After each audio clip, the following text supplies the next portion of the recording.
Señor expresidente Mujica, ¿no le parece que está muy raro este mundo?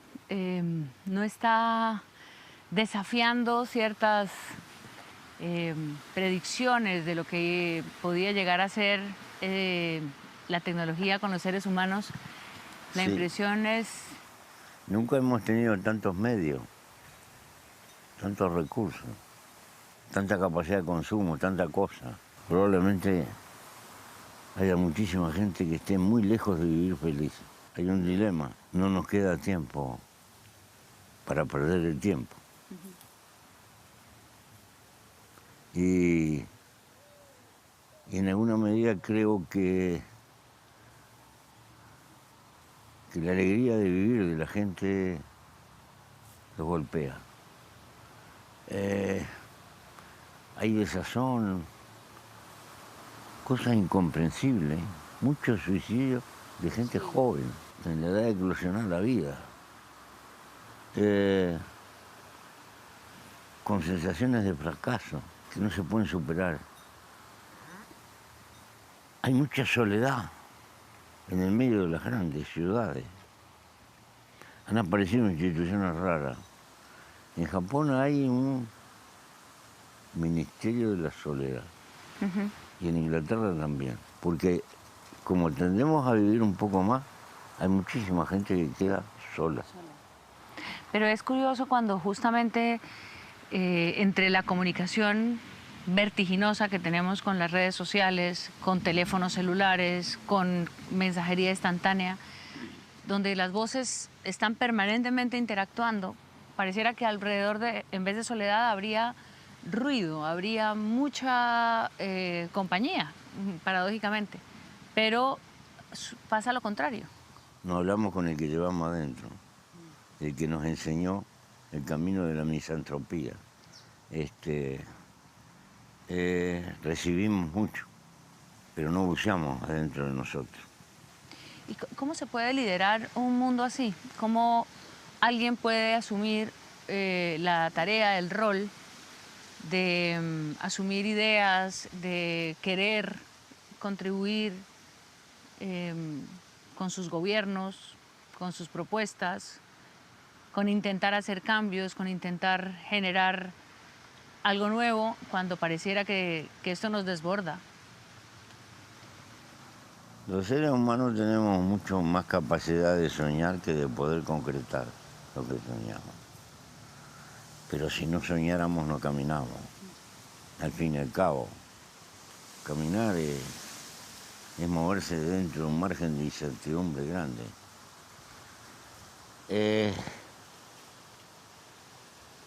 Hay gente que, como yo y como tantos otros, que gastan su juventud intentando cambiar para mejor la sociedad en la que vivimos. Probablemente es un oscuro amor a la vida. Probablemente nos está tironeando en el trasfondo subjetivo el amor a la vida.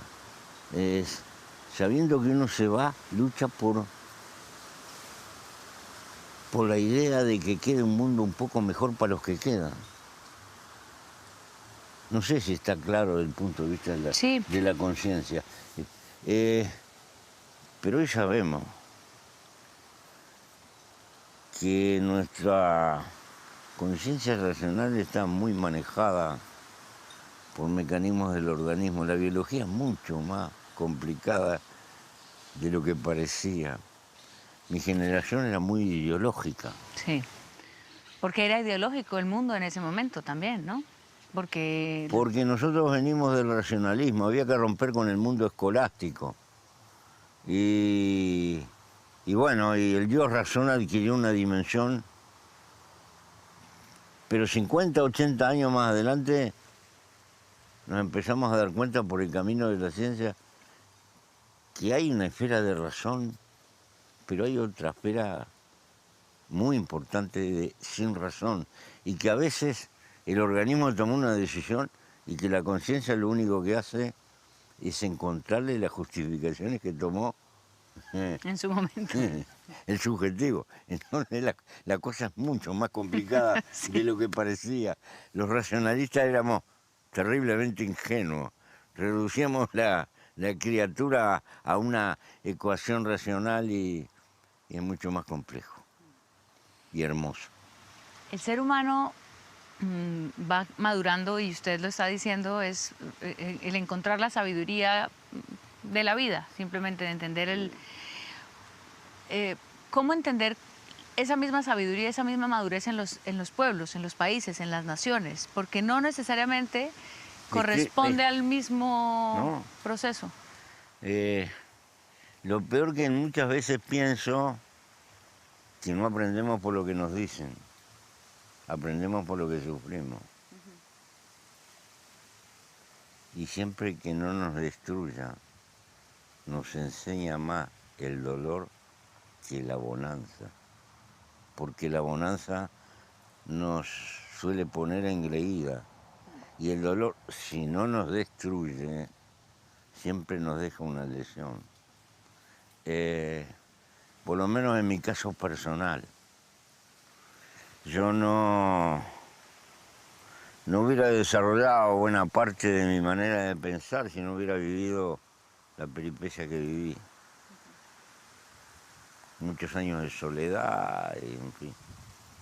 Y por eso en el fondo la vida es hermosa y vale la pena vivirlo. En ese camino de su juventud aparecieron las armas, Sí. como han aparecido en tantos jóvenes de América Latina y de tantos lugares en el mundo. ¿Qué es lo que otorga al ser humano en una convicción, en una lucha, en un propósito? El arma. Las armas. Seguramente que el arma en sí no dice nada, pero cuando con un armazón ideológico pensábamos hace 50 años que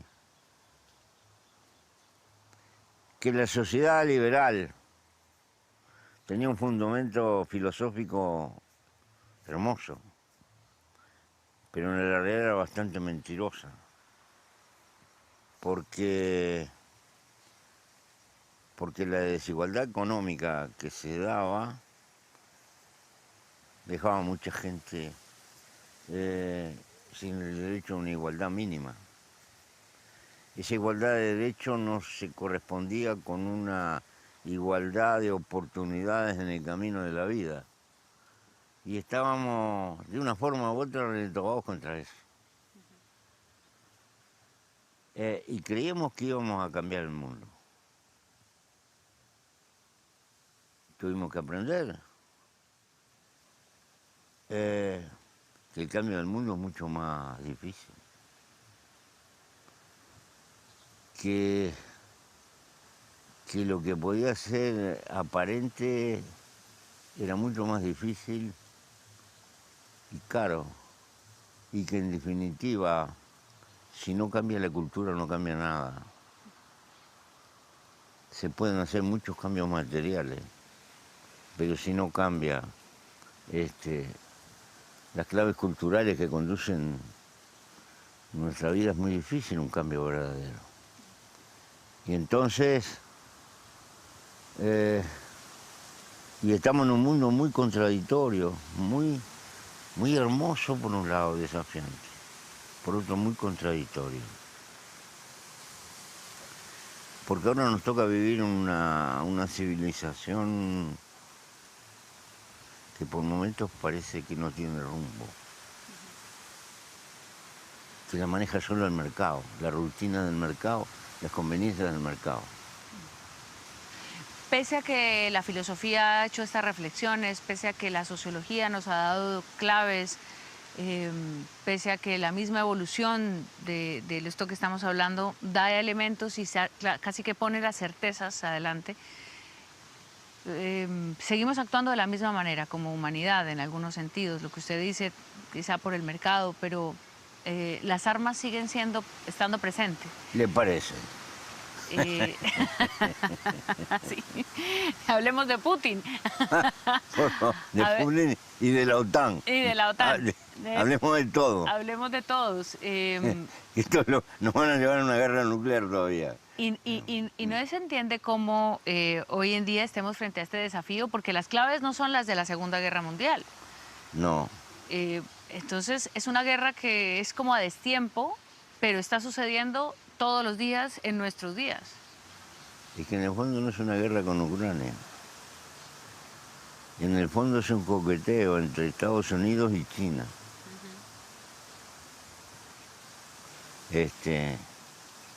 Y que toca el orgullo ruso. Y es serio el orgullo ruso. Son descendientes de Iván el Terrible. Casi nada, sí. ¿Te acuerdas? En un campeonato mundial de fútbol que le preguntaron a Putin y jugaba la selección alemana y dijo, acá nunca ganaron. Las potencias todavía con su interés de mantenerse y de seguir... Sí, sí, sí. Nos llevan por delante. No existe una política mundial. Existe política, una proyección de intereses internos de grandes países que tienden a hacer la política internacional. Pero una política para el mundo, pensando en su globalidad para el mundo, no existe todavía. Y este es uno de los problemas más graves que tenemos. Porque nuestra civilización cada vez es más global. Entonces, es contradictorio. Pero no es una utopía pensar que pueda existir. China tiene intereses diferentes, es una cultura distinta. Los rusos tienen otra forma de... China es una civilización. Es una civilización, de acuerdo. Dice Bertrand Russell. No es solo un país, es una civilización distinta. Sí, claro, claro. Pero necesitamos una cultura de la diversidad. De poder aceptar cosas que son distintas. Porque después está el mundo musulmán, Sí. que es una cosa, ¿verdad? Bueno, pero ese animal existe y hay que aceptarlo. Sí, es cierto. Esa es una característica de nuestro tiempo. Pero además las distancias se acortaron, la interinfluencia es cada vez mayor. Si perdemos la tolerancia de convivir con cosas distintas, no vamos a poder vivir. ¿Y qué somos los latinoamericanos en todo esto, en esta mezcla? No hacemos la historia, la padecemos. Toman la decisión por allá y como no nos podemos juntar, no podemos manifestarnos como continente. Este es el punto débil, porque nosotros llegamos tarde. Nuestro proceso colonial, nuestra liberación se da en el momento que se organiza el mercado mundial. No es casual que casi todas las capitales quedaron en un puerto importante y fue más importante comunicarnos con Europa que entre nosotros. Si tú miras el mapa de Europa continental, vas a ver las viejas capitales al medio. Sí. Miras la primera capital de Brasil fue Bahía, la segunda fue Río, siempre en un puerto. Acá era Buenos Aires y así sucesivamente. Bueno, era más importante comunicarse con el mundo y salimos para el mundo desarrollado. Nuestra cultura hace 50 años había que ir a París. Si no triunfabas en París no tenías reconocimiento. Bueno, algunos de nuestros antepasados soñaron con una patria federal, un conjunto de repúblicas confederadas. Ese era el sueño de Bolívar. Sí. Pero era demasiado quimérico en su tiempo y tuvimos un siglo de afirmación nacional. Pero ahora, si no logramos de alguna forma acuerdos que nos podamos manifestar como continente, no tenemos peso político en el mundo. No es para perder nuestra independencia, es para disputar lo poco que nos queda de soberanía, que de alguna forma tendremos que encontrar en esta etapa de poder acordar entre nosotros. Lo que nos pasó con la pandemia es dramático. Sí. Somos 6-7% de la población mundial. Y tuvimos un porcentaje muy alto de muertes. El 30% de los muertos de COVID en América Latina. Y hay 4 o 5 países que pueden hacer vacuna, entre ellos Colombia, Brasil, Argentina, México. Nos quedamos pasmados, cada cual arreglándose como pueda, sin poder acordar una política común. Usted está en una nueva iniciativa, en un nuevo intento, Sí, empujando, claro. ayudando para que... Llamando a la cuesta es que los países están hechos, las banderas están hechas, los himnos están hechos, pero tenemos que defendernos un poco, darnos una estatura. Una cosa es un país lleva un proyecto y otra cosa es un continente, se plantea distinto. Y porque paradojalmente somos pobres e injustos, pero somos ricos en recursos naturales. Tenemos litio, el 30% del agua dulce del mundo, más del 30% de la tierra arable que queda productiva. Tenemos recursos importantes.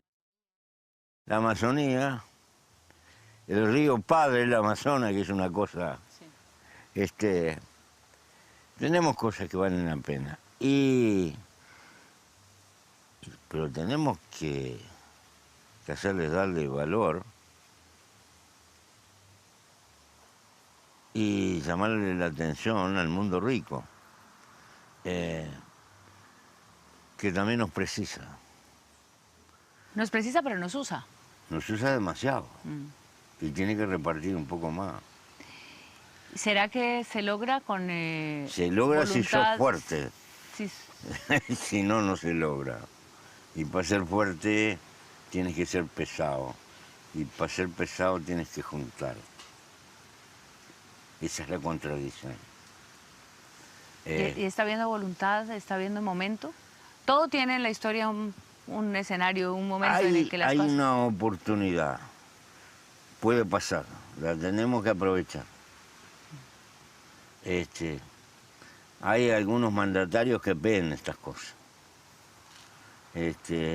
Lo tenemos que aprovechar coyunturalmente. Y tenemos a Lula, que es un personaje singular, pero además representa a Brasil, un país que pesa, claro, que están los BRICS. Pero ojo, que es veterano y se va. Además, como los países grandes, como Brasil, ven para adentro. Tienen tanto que resolver internamente que Brasil, digámoslo de verdad, no ha estado muy abierto a América Latina, con su lengua diferente, con su cultura particular. Bueno, pero eso es una cuestión histórica, pero no vas a encontrar un pedazo en el mundo de las dimensiones que van del río Bravo a Tierra del Fuego, que si hablamos despacio nos entendemos, porque el portugués, si lo hablas despacio, se entiende. De hecho, existe el portuñol. Claro, sí. Es posible, es posible. Y véalo, eso es cierto, porque es un país muy grande y lo absorbe. Pero Lula es muy consciente de eso. ¿Y es un Lula distinto el que llega ahora? ¿Es un Lula mucho más, menos cargado, digamos, de ideología? ¿O no de ideología? ¿Más maduro? ¿Es el Lula de hoy? ¿Más...? ¿Tú viste la alianza que hizo Lula para ganar las elecciones? Sí. Juntó a Dios y el diablo. Juntó cosas que parecían arte de... tiene un país muy singular porque hay muchos partidos estaduales en Brasil que no tienen definición ideológica, tienen intereses. Claro. Entonces dicen, nosotros te apoyamos este proyecto en el Parlamento, pero no tenés que hacer una carretera acá o un puente allá. El Parlamento brasileño se parece más a una bolsa de valores que a un parlamento. Pero bueno. Casi todos los parlamentos y los congresos pasan por esa misma crisis y esa misma definición. Estamos en un momento de una democracia en las calles, en muchos países de América Latina, Colombia especialmente, y hay una pregunta permanente y es ¿hacia dónde va todo eso? Si la participación en las calles a favor del gobierno, en contra del gobierno, se va a convertir para unos en una democracia imposible, porque más que una deliberación y un diálogo se están defendiendo bandos como si fuéramos en una guerra sin armas, ¿no? ¿Cómo ve esa Pienso, movilización permanente? pienso que la movilización en la calle es mejor que la movilización en la selva con armas. Este, mientras griten en las calles es mucho mejor que, que, que no tengan que disparar para el monte. Segundo, pienso de que hay momentos de cambio y cuando durante mucho tiempo se vienen haciendo las cosas así y tú quieres cambiar, se establece un conflicto. Porque hay intereses que están anudados al statu quo que van a resistir. Y hay intento de mejorar la cosa, pero hay resistencia. Es difícil. Lo vi mucho en Colombia. Cuando se planteó el proceso de paz, me acuerdo que estuve en una ciudad que estaba llena de estudiantes y me hicieron un acto en contra enfrente. Y era por la paz. Me hicieron un acto en contra la paz. Una cosa medio difícil de concebir. Pero claro, las heridas que había en Colombia y el pasado estaban determinando que había un choque de puntos de vista muy fuerte. Estoy seguro que todavía sigue existiendo parte de eso. Sí, existe todavía. Existe todavía, pero aún así uno pensaría que el triunfo de Gustavo Petro es producto de un proceso. Sí. Y hay otras personas, otras gentes, otras voces llegando allí y un cansancio también. Sin embargo, la pregunta es si Gustavo Petro va a enfrentar ese cambio con su propio criterio, con su propia obstinación, si se quiere, para muchos, o si realmente va a lograr unos acuerdos que permitan hacer ese cambio de manera transitoria, digamos, de manera gradual, más bien que transitoria, ¿no? Es que no tiene otra forma de que hacerlas gradual, pero puede ser de que tenga momentos de rispidez. No se puede cambiar de la noche a la mañana, ni solamente que fuera mago, pero como en la realidad no existe la magia, la realidad le va a imponer dificultades. Ojalá que tenga una buena capacidad de negociación y de obstinación, pero de tolerancia. Que nunca caiga en el autoritarismo.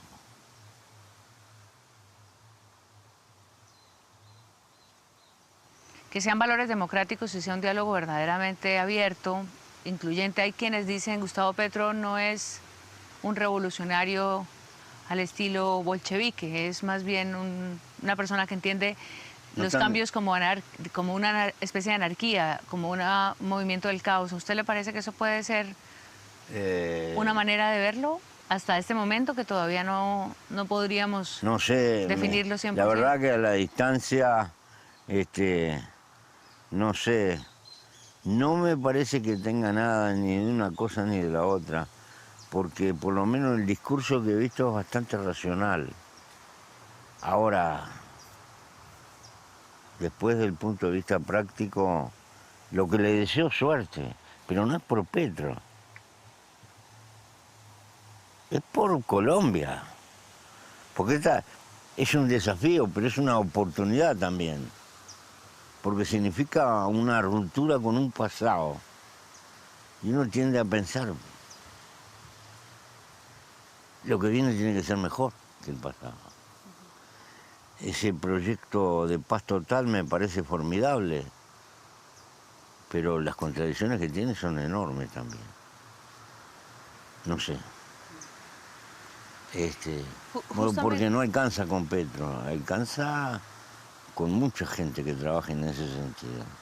Un presidente no es un mago. Se precisa mucha gente luchando en el mismo sentido. Y ahí es donde me abraza la duda de que se pueda vertebrar una fuerza colectiva que empuje en todos los ámbitos que significa una sociedad para dejar esa cosa, la violencia, en el tarro de la historia. Que si logra eso, si logra que los colombianos no quieran resolver esos problemas, los tiros, ya es un triunfo. Detrás de los tiros, con los que se manejan muchos conflictos en Colombia y se maneja mucho poder en Colombia. Y hay intereses. Hay intereses, hay dinero, hay narcotráfico, hay fenómenos sociales que no se han podido resolver. La paz total, si uno entiende la propuesta que hace el presidente o trata de entenderla, es convencer a todas estas personas que están por fuera de la ley a través de ahora un sometimiento a la justicia, que acaten las normas de un ofrecimiento del Estado para que se desarticulen esos ejércitos. Paralelamente es otra negociación política con otro grupo guerrillero que es el ELN, pero eso es otra historia. ¿Cómo los futuros que prometen los estados a los que los ciudadanos no les tienen confianza pueden realizarse a través de una ley, por ejemplo, en este caso como la de sometimiento, cuando hay tantas fuerzas? Por eso te digo, las leyes necesitan gente que las impulse y las defienda, y que obstinadamente las pelea, porque es un cambio formidable en la realidad, en la inercia histórica que traía Colombia.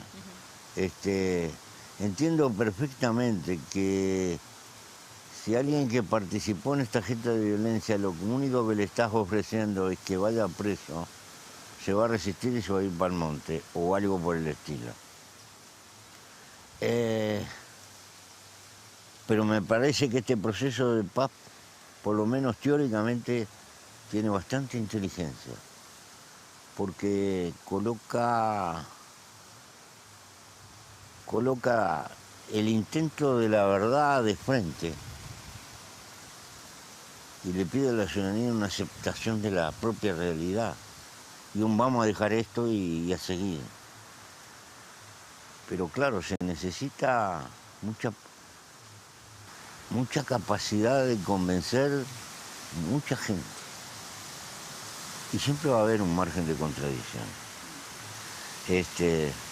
Pero tampoco hay mucha otra salida. Por eso hay que hacer todo lo posible, más allá de Petra, de que este proceso de paz se afirme y no fracase. Y probablemente quede alguna excepción, pero que quede como un residuo, no como una realidad que fuerce la historia de Colombia. Ahora, el proyecto de paz que tenía 6 vertientes importantes. Una de ellas es tener una verdadera reforma agraria, parcial. Es importante porque Colombia tiene que atender a su campesinado, a la falta de camino, a la falta de escuela, a un montón de cosas que hay. Y bueno, eso necesita muchos compromisos del gobierno y recursos. ¿Y los recursos quién los tiene? Una minoría que tiene capacidad contributiva, y ahí se arma el lío. Porque cuando tú le quieres cobrar impuestos caros, lo que tienen muchos recursos, se arma el lío. Bueno, hay que temperar ese lío y tal vez no puedas ir muy apurado y tengas que ir más lento y tengas que negociar. Es mejor negociar que aplastar. Porque si quieres aplastar, te van a resonar en la misma forma y otra vez entras en la lógica infernal. Son los desafíos después que impone la realidad. Ya hizo Gustavo Petro una reforma tributaria y tiene el arranque del gobierno con un presupuesto.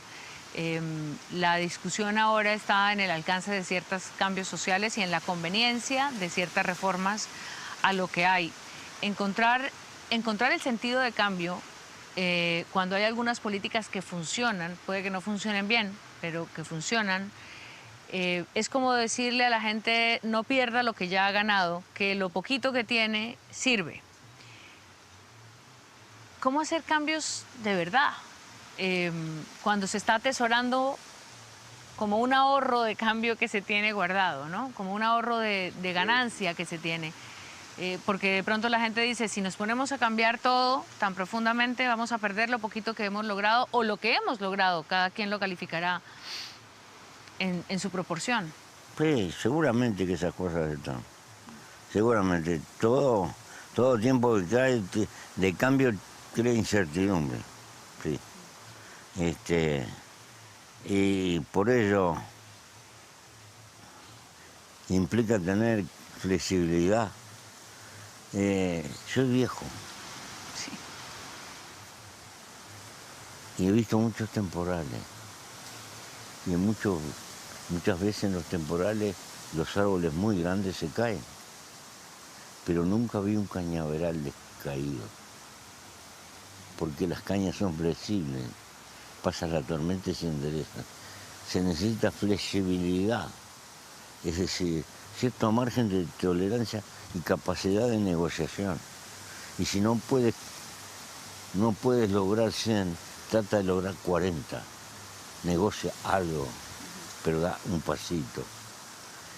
No podemos llevarnos el mundo por delante, porque si no, el mundo también nos contesta. Tenemos que tener la paciencia de convencer y recordar aquel proverbio chino: lo imposible cuesta un poco más.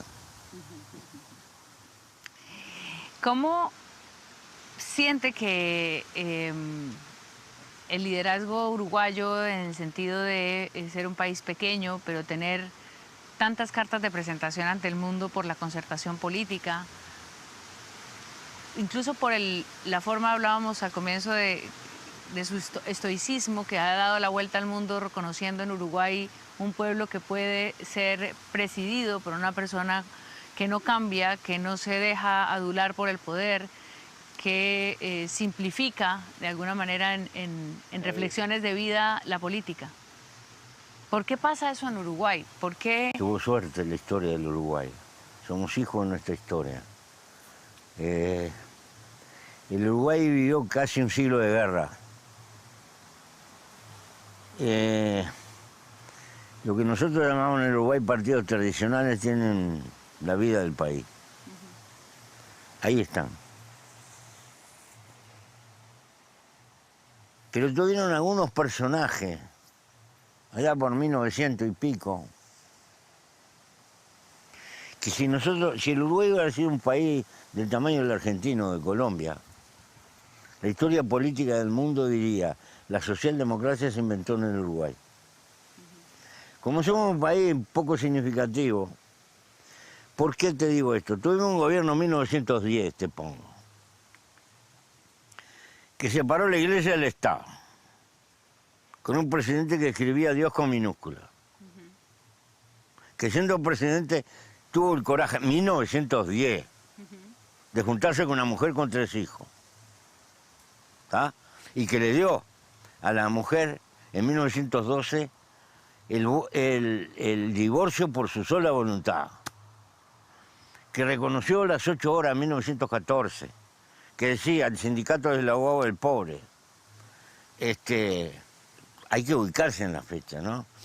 Que como las familias eran tan conservadoras, inventó una universidad femenina para que las familias se animaran a mandar a las nenas a estudiar. Te estoy hablando de qué fecha, ¿no? Que se dio cuenta el papel que iba a cumplir la energía eléctrica. Entonces había una empresita que generaba energía eléctrica, la compró y ahí está hasta el día de hoy. Se llama UTE. Que peleó que el Estado tenía que empujar la industrialización y todo lo demás.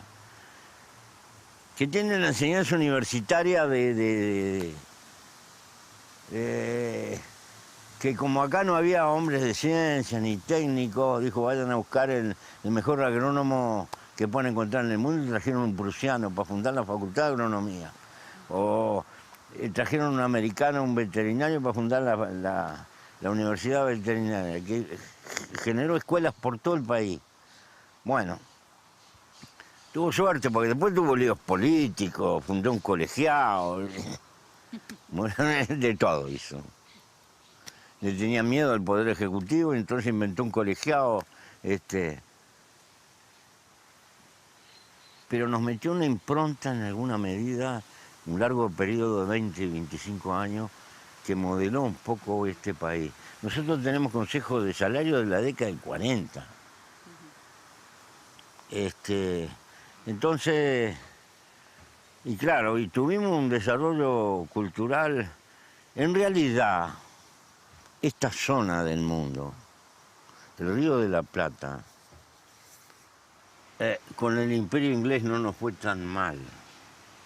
¿No? La colonia es muy diferente a lo que nos pasó arriba. Y claro, íbamos bastante bien, hasta que pasó la Segunda Guerra Mundial, y la cosa cambió abruptamente. Los términos de intercambio de lo que vendíamos se vinieron al suelo y ahí empezamos a ser América Latina. En 1930 nosotros teníamos el PBI de Francia o de Bélgica, y lo mismo en la Argentina. Claro. Pero eso es historia. Ahora, culturalmente somos hijos de aquel tiempo, claro, en parte. Y bueno, si tú vas a Buenos Aires y mirás el casco de Buenos Aires, sabes que es en medio una especie de París, sí, ¿viste? Sí, la primera vez que uno pisa Buenos Aires dice, esto no es América Latina. No, claro, claro que digo. Música, a propósito de Argentina y de ese modelo, para ir cerrando en términos políticos, Argentina y Venezuela... tienen demasiados recursos naturales. ¿Y qué es lo que les pasa? ¿Por qué estas ideas de estos líderes es bravo.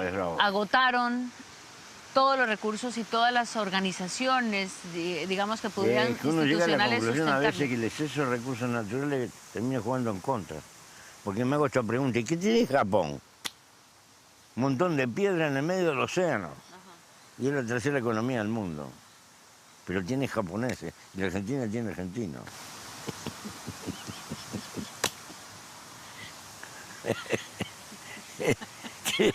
¿Qué sé yo? ¿Qué significa eso?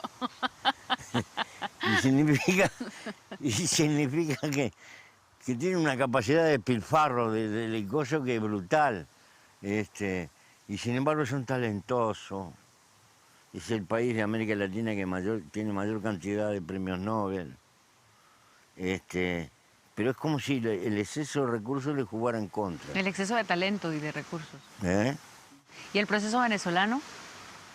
El proceso venezolano es trágico. Allá en la década del 70, cuando estudiábamos Venezuela, nos encontramos que era el país más robado de América Latina. Y el petróleo fue como una maldición para Venezuela.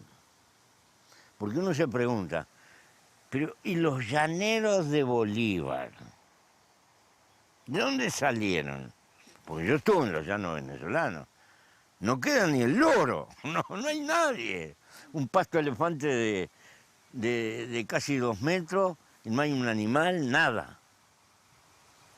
¿Qué pasó? El petróleo llevó toda la gente a la costa. Y perdió sus raíces llaneras, sus raíces...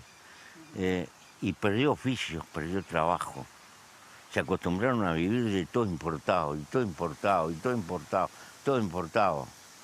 La harina nuestra no les servía porque es un trigo demasiado duro.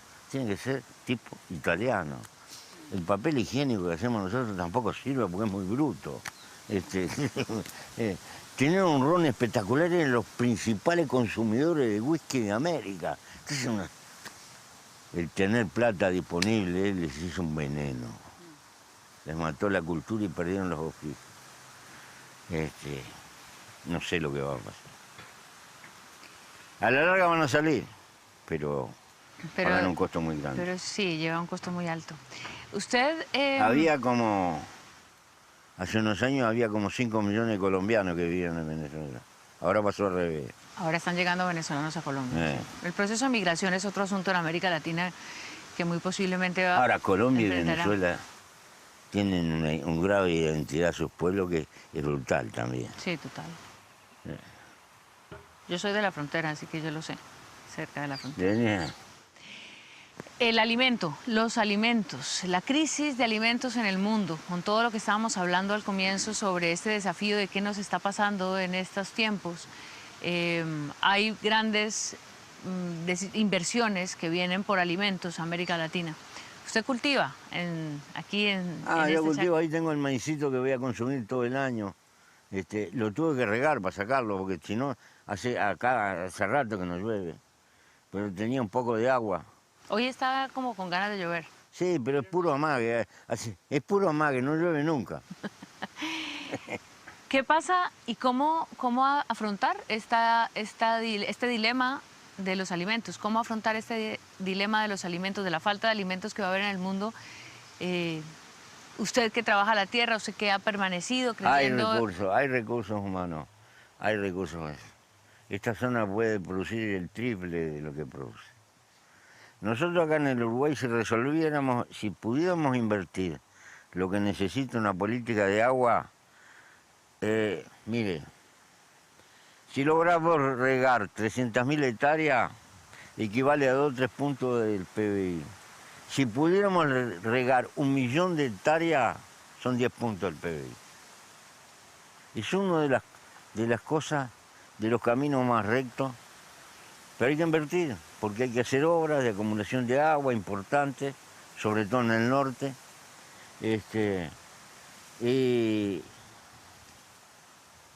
Y nos cuesta sacrificar otras cosas para invertir en eso.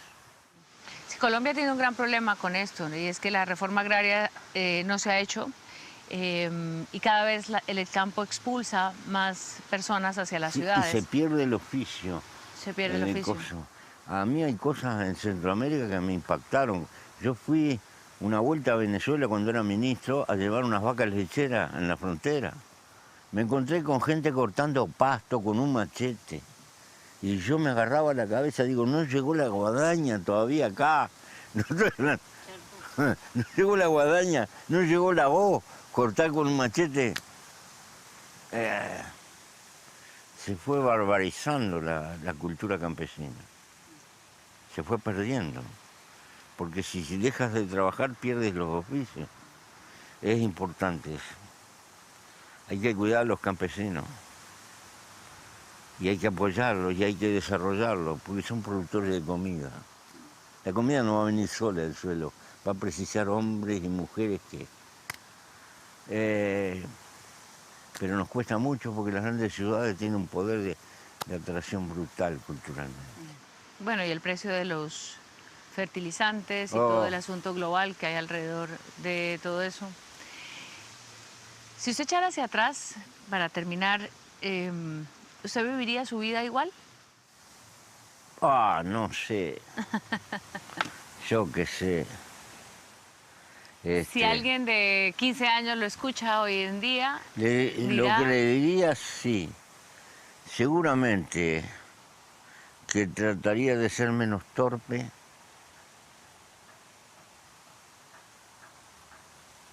Pero seguiría transformando el afán de lucha por una sociedad mejor en la causa de mi existencia. Porque todos los humanos tenemos un dilema.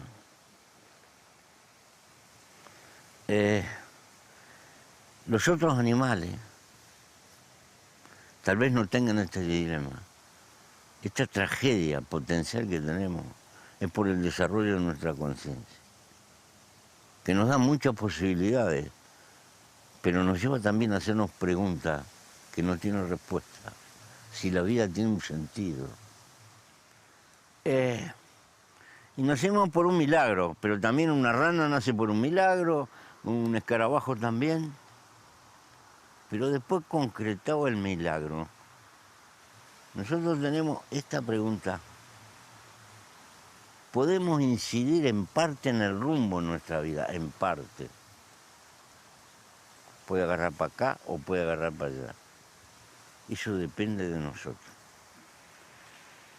O puede no plantearse esta pregunta. Y entonces va a vivir una vida que la va a gobernar el mercado, las necesidades materiales que nos rodean. Y bueno, trato de comprar esto, comprar lo otro, y pago esta cuenta y la otra, y tengo una casita, quiero otra más grande, y después una casita en el balneario, y esto, hasta que me fui. Me paso pagando cuotas. O tengo una pasión que puede ser investigar el tipo que se pasa 20 años peleando con una molécula, o el que le gusta pintar, o el que le gusta el deporte, el que le gusta, tiene una pasión, lucha por cubrir sus necesidades, pero después tiene una pasión que lo motiva a él. Eso está en una causa para vivir. Yo pertenezco a los locos que tienen la causa de intentar mejorar la sociedad en la que viven. Y lo transformé en la causa de mi vida. Eso creo que no lo renunciaría nunca. Pero otro puede tener por la poesía, por escribir novelas, qué sé yo. Pero hay que darle un contenido a la vida. La libertad es cuando tú te fijas un rumbo y lo eliges tú. Si dejas que te lo elija el mercado, no eres libre. Hoy me preguntaban aquí sus colegas, mis colegas uruguayos, por qué había sido importante Pepe Mujica en la paz de Colombia. Y yo les decía que creía que era por la referencia ética de sus palabras. Y por ir a hablar con la FARC en la dirección de la FARC y discutir. Y decirles que, en su momento. Agarren de buena fe. Juéguense de buena fe con esto. Vale la pena. Yo discutí en Cuba. Me fui a Cuba a discutir cuando estaban ellos y discutí fuerte. Porque yo podía hablar de determinadas cosas que tal vez gente de otro lado no se las podía decir. Traté de colaborar en lo posible de convencerlos, porque ellos tenían también sus dudas. Sí. Y dudas siempre hay, va a haber. Pero me gustó la actitud de Santos. Porque perteneciendo a una de las rancias familias de Coso, percibió la realidad, ¿no? Se dio cuenta que la guerra infinita no era solución. Y bueno. Y yo también demostré la flexibilidad, porque yo en materia de visión social y eso, estoy en las antípodas de lo que puede pensar Santos. Sí. Pero en el asunto de la paz valía la pena y uno tiene que dejar los prejuicios. Para muchos también tenía que ver con esa vieja pretensión de llevarse el trofeo, de quién es el que la hace, y yo soy el que lo logré. Sí, pero los seres humanos somos bichos vanidosos. Usted no parece tanto. No. Pero me imagino que le ha costado mantenerse así. Yo me río, ¿sabe por qué? Porque la vanidad humana es una forma de estupidez, de humilde estupidez, cuando uno ve la magnitud del universo. La gente dice, esto es para la historia. Para la historieta será, porque en la vida del universo no somos ni una gota. Somos menos que una hormiga en la vida del universo. Entonces, pero bueno, hay que perdonar a la criatura humana también. Con eso conviviremos. Sí, somos así. Tenemos sentido del honor y todo lo demás. El gran reto de sociedades quebradas es la reconciliación, así parezca una palabra muy usada, pero reconciliarse consigo mismo como país, como ciudad, como sociedad. Aprendes a tolerar y no creernos que están perfectos los humanos. El mundo va a ser cada vez más complejo, por lo tanto cada vez más contradictorio. Si perdemos la percepción de aprender a convivir con las cosas diferentes, esto es un conflicto permanente. No sé cómo se solucionará, pero no creo que la democracia quede perchada en esto que conocemos. Pienso que la evolución, el avance tecnológico, que va a exigir que dentro de 50 años el grueso de los trabajadores son universitarios, por una calificación del trabajo. Y los medios que significan de de comunicación van a cambiar institucionalmente la propia democracia. La gente nos va a imponer un grado de participación que hoy no puede tener ni debe tener, porque no estaría a la altura de entender un montón de cosas. Pero el desarrollo de la cultura humana y del conocimiento humano se va a ir masificando porque lo va a imponer el campo del trabajo. Espero que las generaciones que vienen... ¿Sabes cuál es el temor que tengo? Que a mayor conocimiento y mayor cantidad de medios, somos más débiles, perdemos primitivismo. Porque a veces veo la angustia de la gente moderna y pienso, pero los humanos antiguos, Parecían más sabios, ¿no? pero ¿y cómo llegamos hasta acá? Son preguntas que a uno siempre le crean dudas. Pero bueno. Nos toca seguir en democracia, que es el único sistema que por ahora Es ser como dijo el que nos Churchill, la organiza. mejor porquería. La mejor porquería que hemos podido inventar es la democracia. Es decir, es mucho mejor que todo lo demás, pero tiene un montón de defectos. Y bueno, la lucha es por mejorarlo.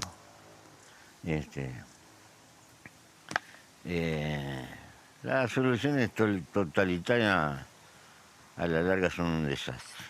Ya está probado, ¿no? Porque nos matan la esperanza. Y sin esperanza, por lo menos con la democracia renegamos, pero soñamos que vamos a tener un cambio. ¿Qué te parece? Vivimos engañados, pero vivimos. Vivimos. Muchas gracias. Gracias. Mónica, muy amable por su tiempo.